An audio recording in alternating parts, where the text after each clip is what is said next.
obviously, we're extremely disappointed. We got beat by a good Wisconsin team. Went down to the end.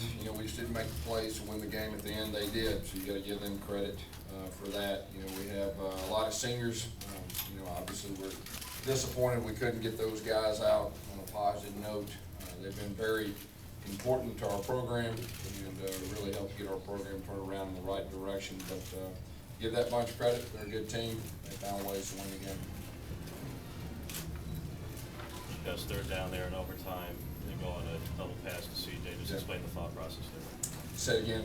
Can you explain the thought process? The thought process is, we were thinking we could possibly get man. We're trying to win the game. We've been setting it up earlier, and sometimes they work, sometimes they don't. But obviously we weren't very successful in that play. Coach, last year that ball would hit the upright and go through. Is this just the football gods getting even? Well, I don't look at it that way. I look at we had opportunities to win the game. We had the 4th down and 10. They got it done. We had other plays we could have won the game with, and we didn't. And so I really don't look at it that way. Gordon obviously had a ton of success. Just how would you? Yeah, I thought it was a big factor. We're trying to focus on that guy. He's a great running back. Our key was to try to stop him, and obviously we didn't. He made some big plays, and that was a big factor in the game. Talk about second half offensive adjustments, move the ball better. Yeah, they did a good job going odd to even. And anytime you get in a bowl game, they got 30 days. You're going to get something new. So they mix some things up, and we kind of figured out, kind of what their plan was going to be. We settled down, and we were able to run the football. I thought that was a real important factor.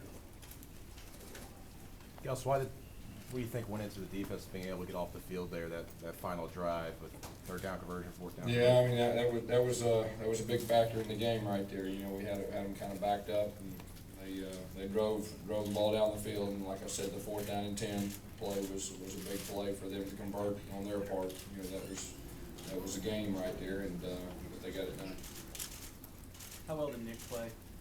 I thought Nick did some good things. Now, their plan was to keep him from running the football. Their ends were soft. They were making us give it, and we figured that would be a possibility. But Nick made some good throws.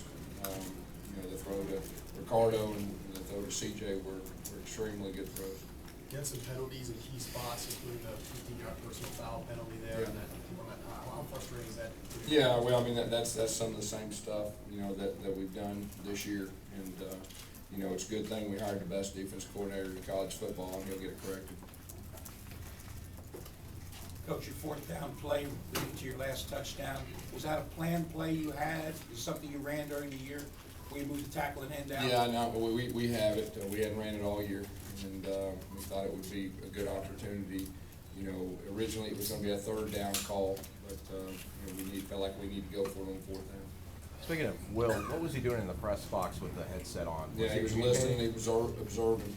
He's trying to get to know our guys and see how they'll react. Guess you reported that you've already told Melvin Smith he won't be back. Is that true? Yeah, I'll talk about everything, once tomorrow, the next day. I'll get with Will and figure everything out. Guess can you explain the decision making there at the end of the first half? It just seemed like you guys had your timeouts left and you just waited a long time to call it, and a lot of time ran off the clock, and then you just ended up kneeling it to end the first half. So What play said again? just saying that you decided to kneel it at the end of the first half, and you let a lot of time run off the clock instead of using maybe your timeouts. Can you explain kind of the decision making there?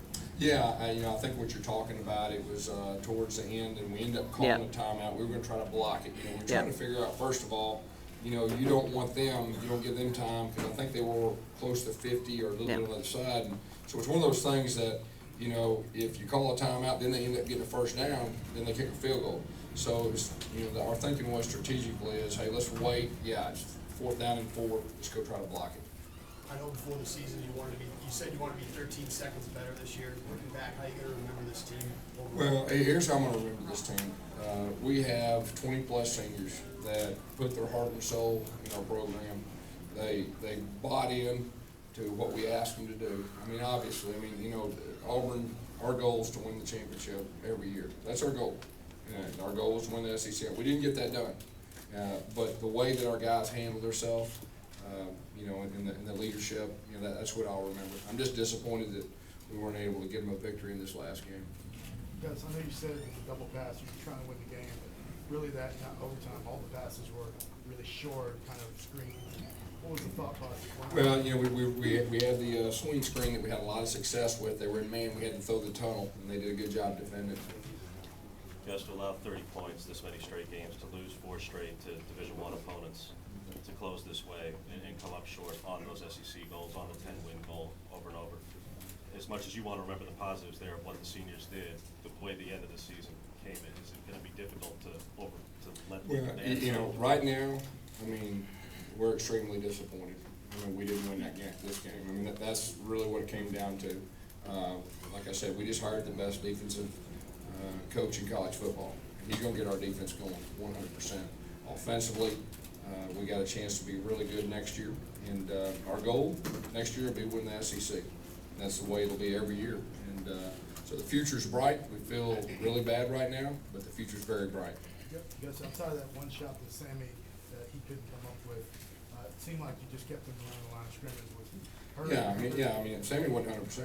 I mean, Sammy had trouble practicing until about a day or two.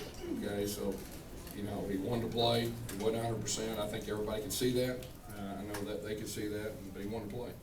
And he's been a big factor for us the last 2 years. And even if he's not 100%, I feel like it's important that he play. How much do you feel like you missed Duke Williams in this game? I mean, probably a lot. Probably a lot. How do you think the defensive staff handled everything going in this game with their future uncertain the way it is? I mean, everybody's professional. You do your job, and that's the way you look at it. Gus, did you have a chance to say anything to Daniel, like afterwards? Yeah, I told him to keep his head up. He's a great kicker, and he'll have his day. He'll win games for us in the future. You know, he's down right now. Just pat him on the back. You know, it's tough being a kicker, but he's a great kicker. He's had an outstanding year, and done some great things for us. Coach, you came out empty a lot of times and then Marshall waved the running back in. Were you looking for something specific? Yeah, I mean, we were just really were trying to identify whether it was man zone a lot of times with spreading them out and then we'd motion in. You know, we knew they had our tendencies. I mean, you know, when you have 30 days, so you try to add some new wrinkles, and that was just part of our new wrinkles. Do you expect a huge turnaround that first year under Coach Malzahn? I think so. I mean, you know, like I said, he's the best. We got some players. We got some good players coming, and I expect us to be very good on defense. Is there any specific things you expect Will to have that immediate impact, that is specifically on the defense? Well, I mean, Will's personality. I mean, you know, defenses will take on his personality, and you know, like I said, I'm looking forward to him taking over the defense, and it'll be real positive. Just a couple more questions. Gus, leading into this game, talked about the defense having the intensity, picking up their intensity. Did you see that out here today? Or? You know, at times I felt like we played good defense. I mean, they're pretty good, but I mean, obviously, you know, when you give up that many yards to a running back, you know, that's not a very good feeling.